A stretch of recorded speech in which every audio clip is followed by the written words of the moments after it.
Good evening, DTM Paddy Kennedy.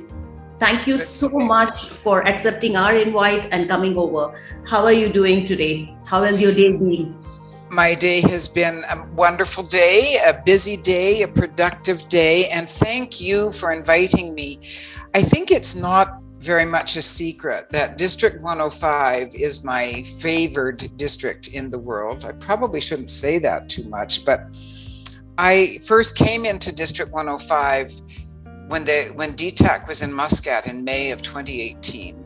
All And right. that was the time that the door opened to me to bring my work to this part of the world. And as you know, I'm now living here in Sohar, and I've been here for about 19 months, got kind of caught here with the pandemic.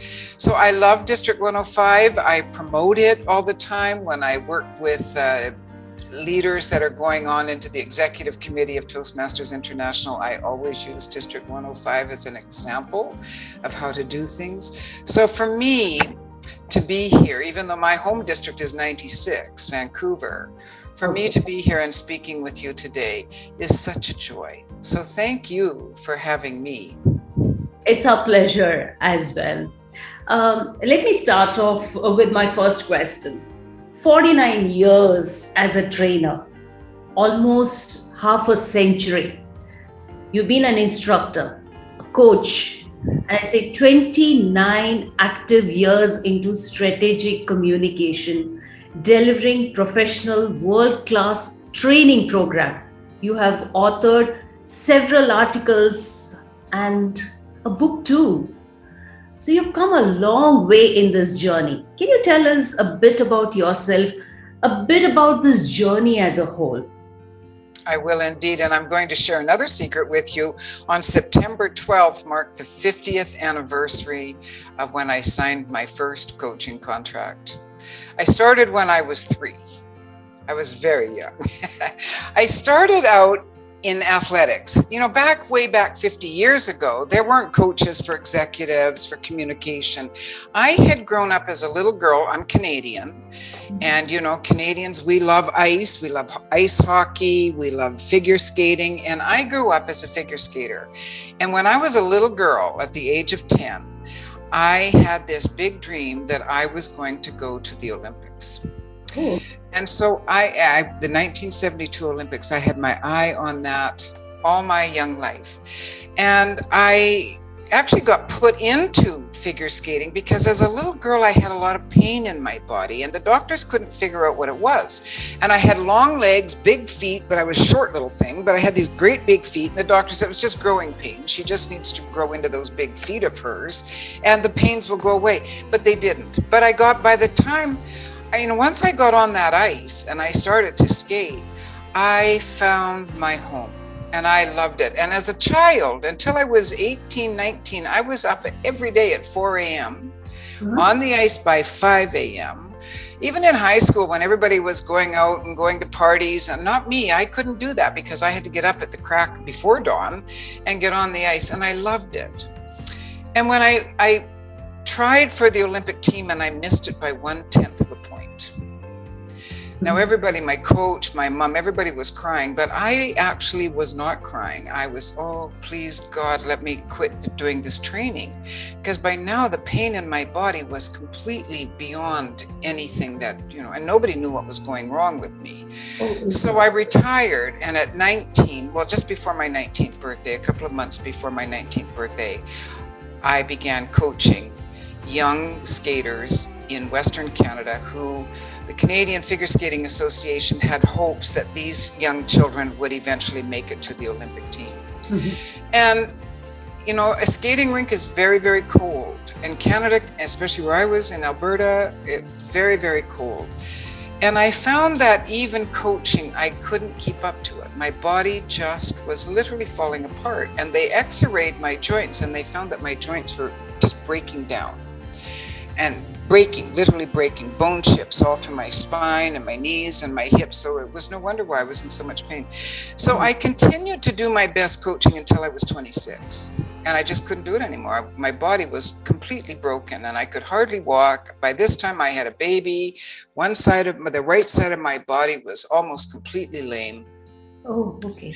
And I found myself like, well, now what do I do? I mean, I've been training for this all my life. I don't really have any other backup plan. But I remembered when I was in, I think it was 11th grade, I had a teacher, Mother Mary Carmel, Mhm. and she said to me, Patty, what are you going to do if this skating thing doesn't work out? And I was like, well, it's going to work out. I mean, my skating coach was making $10 an hour in the 60s. So, you know, and I'm very well qualified. It's like I had 3 PhDs. So I knew I was going to have a good career.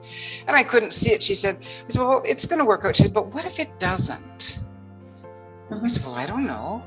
She said, well, you know, you're a very good writer and you're a very good communicator. And I will always want you to remember that.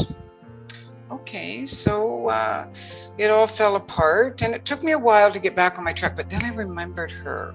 Also, I was brought up by a single mom who raised 4 children.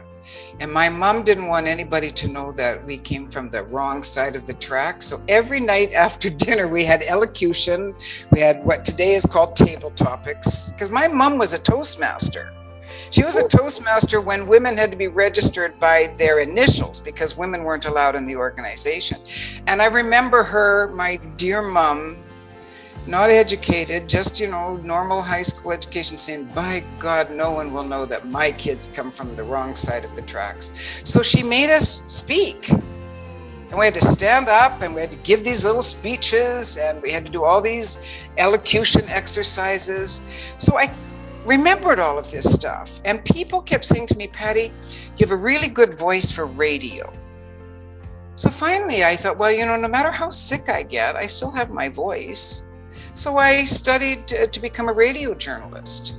And I still wasn't well enough to continue to do that on a full-time basis. I did what they call a stringer. The company would call me in whenever they needed me Mhm. or when they couldn't find anybody else to do the job.